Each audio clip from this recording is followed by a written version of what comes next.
Hello and good day everyone, and welcome to Adventures with Parker. Today's video is going to be a little different from what I normally do because I have a lot of channel updates to share. These are just things that I thought were too big to put in a social media post. Plus, I'm going to be sharing all of my spooky season plans, and we're going to close off the episode with some Q&A. So I put out a few posts on social media, and I've been asking you guys to give me your questions. So if you did that, well, this is the video where I'm going to spill all the tea, so you don't want to miss any of that. So yeah, without any further ado, let the adventures begin.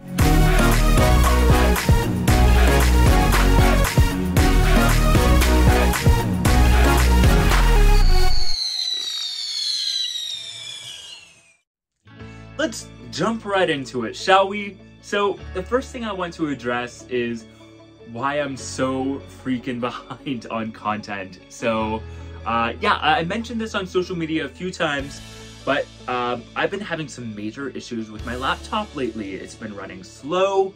My editing software keeps crashing on me in the middle of when I'm editing my videos. So yeah, normally videos take me maybe a day or two to edit, depending on how long it is or how many effects and complications I'm adding. But in this case, it's been taking me a week or more just to do a single video. Mind you, I think I've kind of figured out the problem, and I'm able to do my videos a lot faster than I have been in the last few months.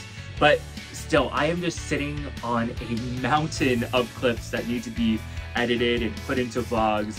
I mean, just last week, I uploaded a video that I filmed all the way back in June, and I still have all of my July stuff, all of my August stuff, and the list of content just keeps growing and growing, and I'm only able to get videos out, you know, so fast. Not to mention, this summer has been crazy. I mean, I knew I was going to do a theme park trip because I wanted to do a trip that included Cedar Point, Kings Island, Kentucky Kingdom, and Holiday World.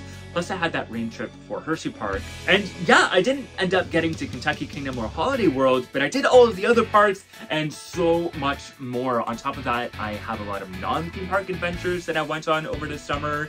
My cousins were down from Nova Scotia, and we just got to do a lot of fun little local adventures. So yeah, it's gonna take me a while to get through all of that. And normally I'm good to just, you know, edit and get stuff out on my own pace, and it'll be on the channel when it's on the channel. But the thing is, we're entering spooky season, which is my favorite time of year, first of all, because I'm just a really big fan of Halloween and all of that good stuff. But it's also a big time for my channel because it's during this time when I tend to gain the most subscribers, and my Halloween videos tend to be the ones that get the most views. And naturally, I like to be strategic and really take advantage of this time, which means that when I film stuff at a haunt or another kind of spooky attraction, I really want to keep that turnaround time as short as possible and just get those videos out there as fast as I can, which means we are going to be going out of chronological order on my channel. For example, this weekend I'm going to a haunt, and I want to get that video out by Monday or Tuesday, which means, yeah, maybe at the beginning of the week you'll have that haunt video, but then later in the week we're gonna go right back to my summer videos. So yeah, I just don't want anyone to be confused if you're kind of going through my channel why we're kind of flipping from stuff that's happening now to stuff that happened 3 months ago. And I think what I'm going to do, and this might just be a good idea in general, is I'm gonna put dates in all of my vlogs, and that'll maybe help you guys kind of have a better grasp on what my timeline is. But I think it'll also be fun for me because then I can look back and say, oh yeah, that was going on this weekend, or this was around this time. And yeah, just I want to say look out for that, and don't be shocked when I keep going back and forth, or, you know, when I'm at the beach and it's in the middle of January. No, that wasn't filmed at that time. It was filmed like last month. It'll all make sense, I'm hoping.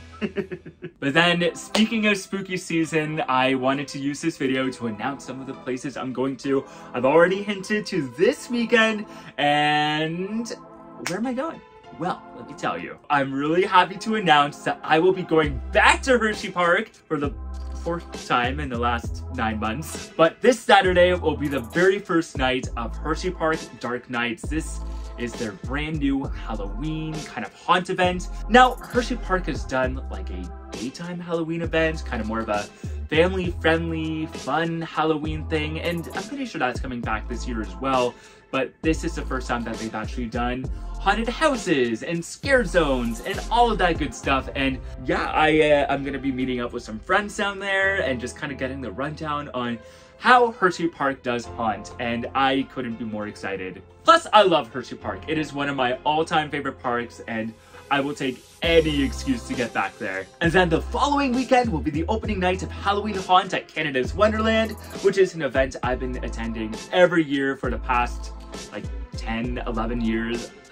I never miss it. And again, it's always a tradition for me to highlight haunt on the channel, so you can expect a vlog from that. I'm also working on a kind of everything you can expect at haunt video, you know, going over all of the mazes and the scare zones and their backstories and the shows and the attractions. That should be coming out within the next few days. Now, those are the only 2 things that I have absolute 100% this is happening no matter what plans for, but I have a few other ideas too. The only thing is, take these with a grain of salt, because at this current moment, I am looking for a job. Yeah, I guess that's something I never really mentioned on the channel yet. I graduated! I now have my first degree in environmental science, and I just finished that last semester, and I've been taking the summer off just to celebrate and travel, but now I need to start looking for employment because I was hoping to go back to school for my master's, but I haven't found a supervisor, so I'm kind of taking an extra year off now, which is fine. I just need a way to find income. So yeah, because of that, I don't know what my schedule is going to look like for the next few months. I don't know what days I'm gonna have off. I don't know any of that. So I have plans, but I can't really commit to them until I know more about what's going on there. But anyways, I am hoping to hit up Halloween weekends at Cedar Point, which is very similar to Haunt. I mean, I think there's a little bit of crossover, but it's still a very unique event. Plus, I need to get back to Cedar Point at least one more time this season. I also need to get back to Darien Lake at some point. I bought an annual pass there, and I think I need to go one more time to make that worth it. So yeah, I think it'll be fun to go and see Fright Night. I actually think I saw some of the houses, or at least where they were the last time I was down there. So yeah, it looks like a pretty interesting event. And finally, I'm hoping that this is the year I finally make it out to Fear Farm.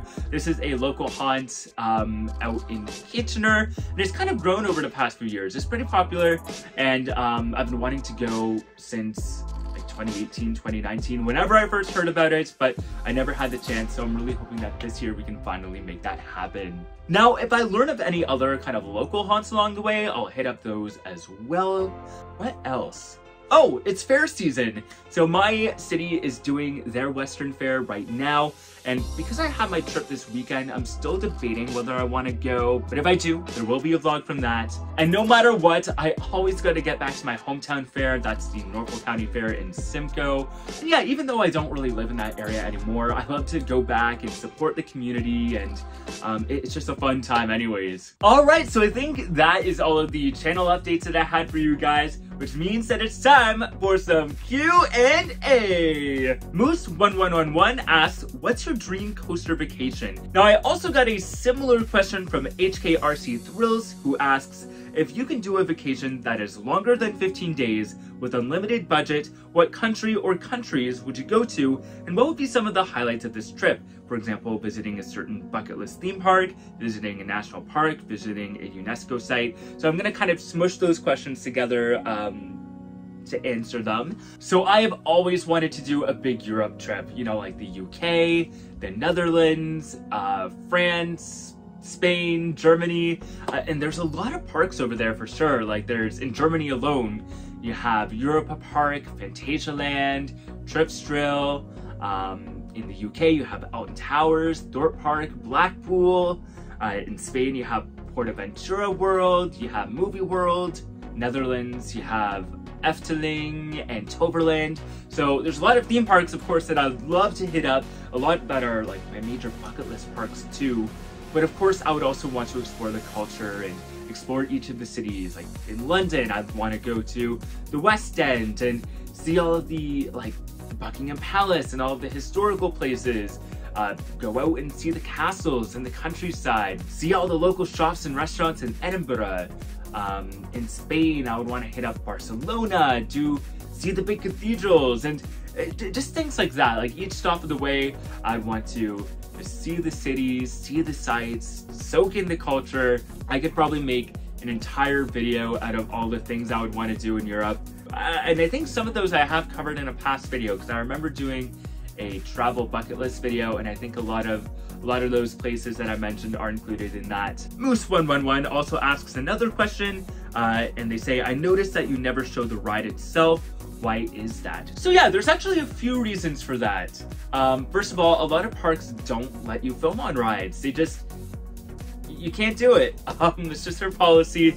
Now, sometimes you can get special permission, but they only reserve that for more established channels, which I am not. Plus, I don't have the equipment to do it. I only film on my phone. So even when I go to parks that do allow filming, like Disney, you'll never see me do POVs for the faster paced rides. Sometimes I do it for the dark rides or things that are a little slower moving, but if it's like a roller coaster, I won't, because I'm scared of dropping my phone and having it broken, or worse, have it hit someone and hurt them in that way. The other thing is, sometimes I won't film on rides when I can, just because I just want to experience it and not have to look through a screen the whole time, especially if it's my first time on a ride or if I haven't been on it for a while. So yeah, maybe one day we'll see more POVs on the channel, but I think it's just going to take a bit of time and yeah, just me building up more of an audience. Phil BJ asks, what theme parks do you hope to visit outside the US and Canada?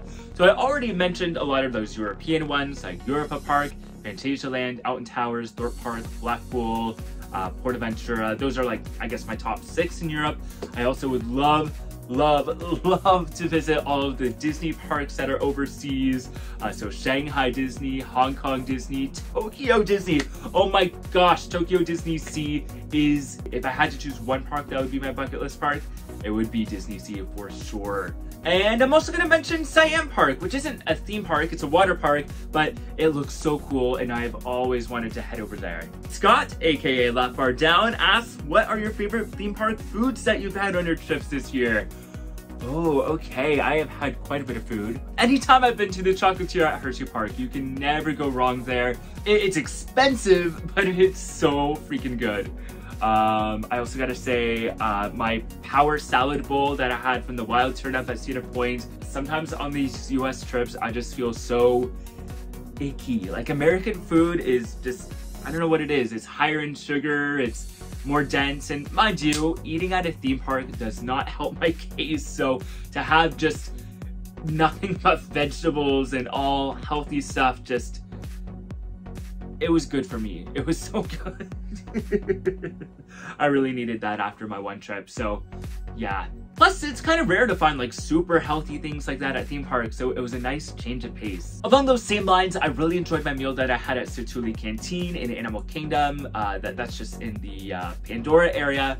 And if you remember that, I got a, what did I get? It was like a stir-fry dish, but it had like tofu and boba balls and noodles and all of these veggies, and yeah, same thing. It just felt really good to have that after a week at the parks. And going from like the healthiest thing to maybe one of the least healthiest things I've had all summer, Dollywood cinnamon bread, food of the gods. Oh my goodness. I've heard many wonderful things about it, and all of the rumors were true. Scott asked me a few questions here, and the next one is, what are some of your favorite theme park shows you have watched this year? So I actually didn't get to see a lot of shows, unfortunately, which is odd because I'm normally such a big entertainment person. Oh, all of the Dollywood shows were really well done. We didn't really stick around too long because we had stuff to do and the park wasn't open for very long on that day. But even just walking by, like, the talent was so good, and it seemed like there was something going on at any point in the day. So Dollywood Entertainment really knocked it out of the park. And then it was also cool to see some of the nighttime entertainment at Disney. Like, Enchantment was really good, and I know it gets a lot of flack, but I never got to see Happily Ever After in person, so not having that bias, Enchantment is a really good show. Plus, I'm kind of biased now because I have it attached with my engagement, so maybe my criticism isn't the best of it, but yeah, I really did enjoy Enchantment. And Harmonious, oh my goodness, I loved Harmonious at Epcot. I thought it was such a well done show. The music is beautiful and the projections are all just stunning. So I might be in the minority, but I am a fan of the Disney Nighttime Spectaculars. That said, I am so happy that Happily Ever After is coming back. I cannot wait to finally be able to see it. And final question from Scott. What is some of your favorite theme park merchandise that you got this year? Ooh, okay, hold on. Okay, so it has some coffee in it now, but this is my Dollywood mug. And look how pretty it is. It's so nice, and you can tell it's a good quality too. I also have my roller coaster coasters from Cedar Point. Right now I have just the Steel Vengeance one and the general Cedar Point one. But I think every time I go to Cedar Point now, I'm gonna pick up 1 or 2 more, and eventually I'm gonna have a full collection. Now, anytime I travel or visit someplace new, I always gotta get myself a magnet. So my magnet collection really grew this summer. And my 2 favorites are this Kings Island one and this little Pride-themed Six Flags one that I got at Great Adventure. Yeah, I really got to do a magnet tour at some point. Yeah, I love magnets. I also got this 50th anniversary sweater from Kings Island, which is just so nice and it's so cozy too. So yeah, expect to see this sweater make quite a few appearances in all of my fall vlogs. Moving on, Chris the Girl asks, what is the video you are most proud of? Oh boy, do I have to pick just one? Okay, I'm a bit of a rebel, so I'm going to mention a few here, but all of my Halloween haunt vlogs just have a very special place in my heart. I have so much fun with filming them and interacting with the scare actors and even, you know, capturing some of my jump scares on camera. It's just, they're very fun videos. And I also like to do my special intro skits with them. I started doing that with my, was it my 2019 vlog? Yeah, so I brought that back last year and I'm going to be doing it again this year. It's gonna be, you know, a running thing with my haunt vlogs, but yeah, they're always super special. Recently, I did my theme park history of the Wizard of Oz video. I put a lot of research into that, and the Wizard of Oz is just a story that I really love and enjoy. So that video, even though it's not doing as well as I was hoping for it to do, I'm really proud of it, and it's gonna go down as one of my favorite videos for sure. Next, we have a few questions from Sky Guy R12 Turn. The first one here is Kenobi Coaster your favorite popular roller coaster enthusiast? You know what? I actually wasn't following Kenobi Coaster before you asked me this question. I have since went and snooped him out and checked out his channel, and he does have some pretty great content. But my favorite popular coaster enthusiast, I would have to say Airtime Thrills. I don't agree with all of his opinions, but I do enjoy his content. Theme Park Predictions, Cedar Flags, and Angela. She does some great stuff both on TikTok and on Instagram. Love her, she's so funny. Okay, next question. Why can't you decide between Maverick and Steel Vengeance? Oh, that's a good one. So for those of you who don't know, I currently have both of those coasters as my #1, and I refuse to pick one over the other. Both rides are very thrilling, very intense. They have some insane airtime. I do like how Maverick launches, but I also like the length of Steel Vengeance. Both rides have excellent theming, so both rides just have so many strengths, and they're very different rides too. They're not the same thing, but they each do what they're meant to do very, very well. And for now, I am just saying both are tied. They can share my #1 spot. The last question from them is, have you ridden Top Thrill Dragster?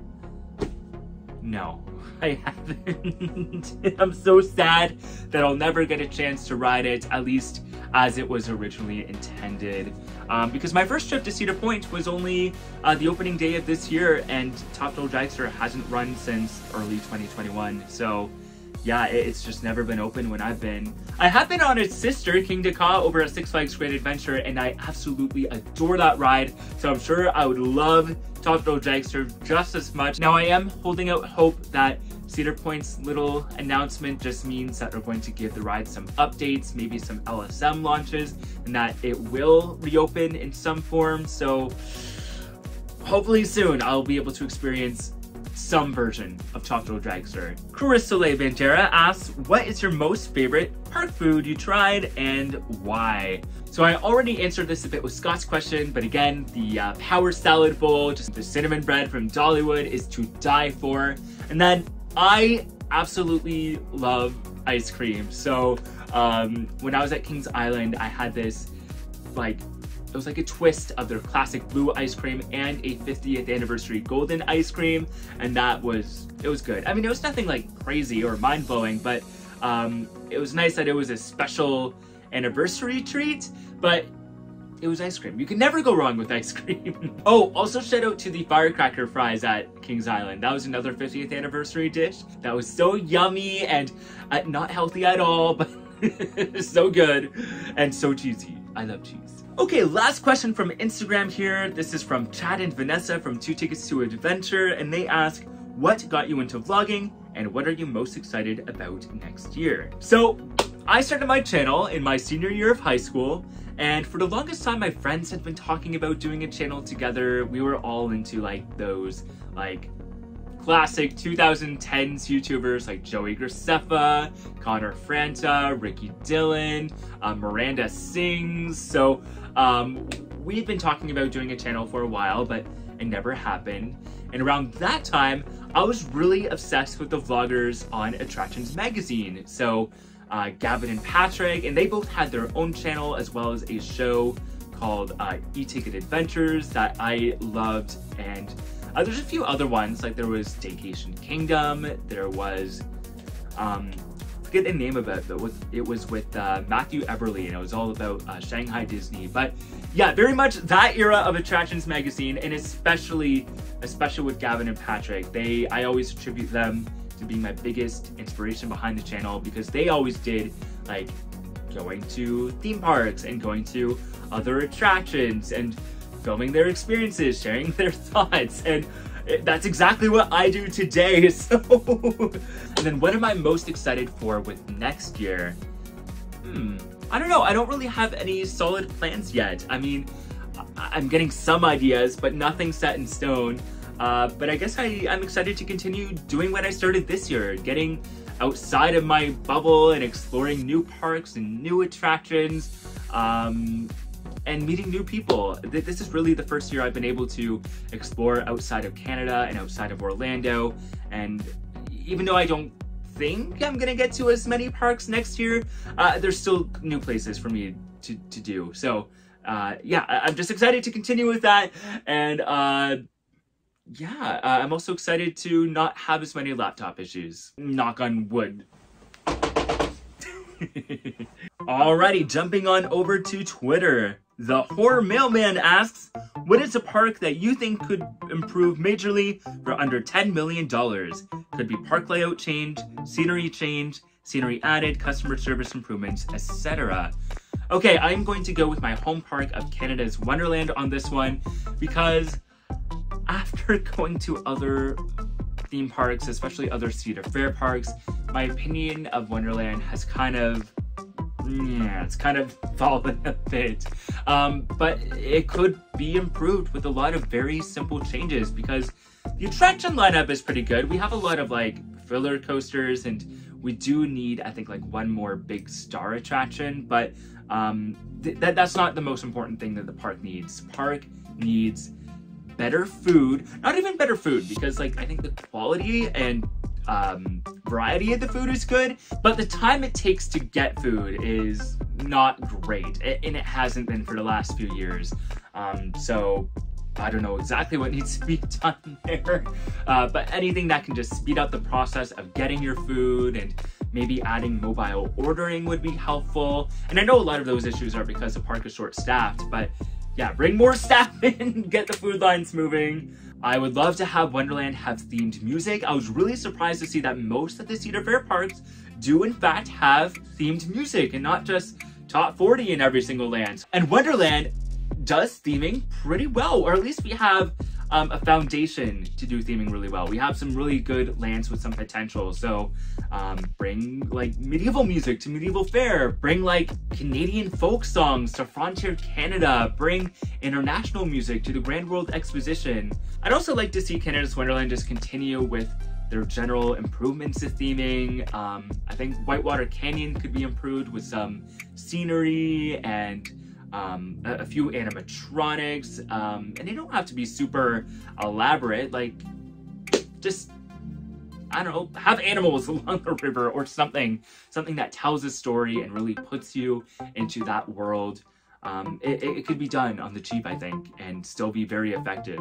So yeah, I don't know if I hit my budget there, but theming, music, and food. Those are the 3 things that Wonderland really needs. PriorCal1, aka Imagination Station, asks, if you can make your own theme park ride at your favorite park you've been at, what would you theme it to and what would the story be? Ooh, okay. So let's narrow it down to my favorite theme park first. So I usually say either Islands of Adventure, Dollywood, or Hershey Park, depending on whether I'm in more of a Orlando mood or a regional park mood. But let's go with Dollywood on this one. We are going to give Dollywood, we're gonna give them an Intamin Blitz, but it's going to start out with a show scene, like kind of like almost like a dark ride section, I guess. And it is going to be themed to Bigfoot.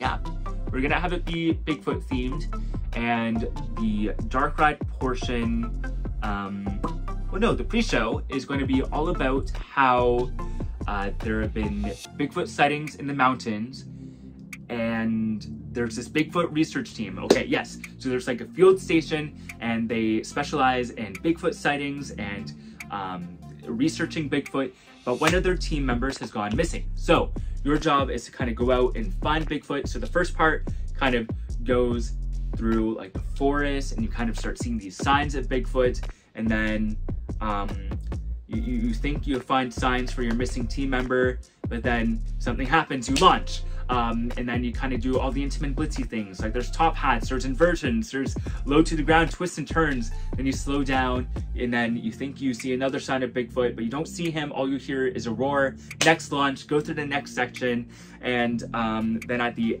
end, you come face to face with a big Bigfoot animatronic. No, actually before that, you find a missing team member. You, he kind of warns you not to continue on, but you ignore his warnings. You do anyways. I'm just gonna go back and say you assume this guy is safe. You rescued him, yay. You continue on. You enter Bigfoot's den. You come face to face with this Bigfoot animatronic. And then there's a switch track, so then you launch backwards, do one final little section, and that's it. Boom, done, Dollywood. Take my idea, just give me free passes for the rest of my life, thanks. Okay. Wow, I can't believe I did that at the top of my head. But yeah, that's what we're gonna do. Intamin Blitz, Bigfoot, Dollywood. Let's go. Tyler, who you can find on Twitter at TimeWarningNab, asks a couple questions. Okay, question 1. Can you bring me back a replacement bag of cookies and cream and a blueberry muffin Kit Kat during your next Hershey trip? Tyler, I can do that. I will keep my eyes open for you, and if I see a replacement bag of cookies and cream drops in a blueberry muffin Kit Kat, I will bring one back for you. I gotcha. Oh, I guess that was the only question. I don't know if there's a question 2 anywhere else. Ty, if I'm missing a question from you, drop it in the comments. I'll reply to you. I don't want to miss out on anything, but yeah, I will bring you back your snacks. Which means that our final question of the day is from Storybook Amusement, who asks, how many loops could a scoop dupe loop if a dupe soup could dupe loops? Well, a soup dupe would dupe as many loops as it could scoop. Yeah. Oh, I need some coffee. Okay, thank you for joining me on this special channel update / Q&A video. I really hope you enjoyed everything. Thanks to all of you who sent in questions for this video. I really had a lot of fun with those. If there are any other questions you have, feel free to put them down in the comments, and I'd be happy to reply to them. They can be fun, serious, anything in between. So yeah, just yeah, comment and we'll keep the Q&A going.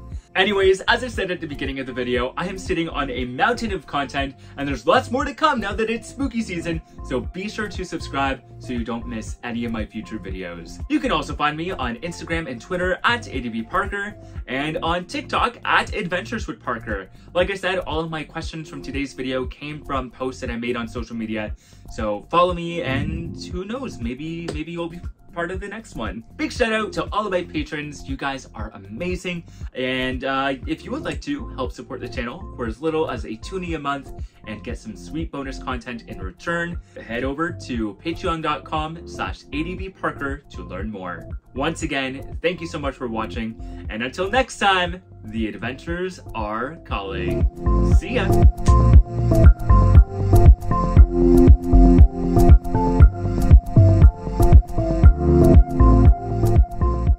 Just because it's so healthy and makes me feel so good inside. Classic 2010 YouTubers, Growy, oh my god.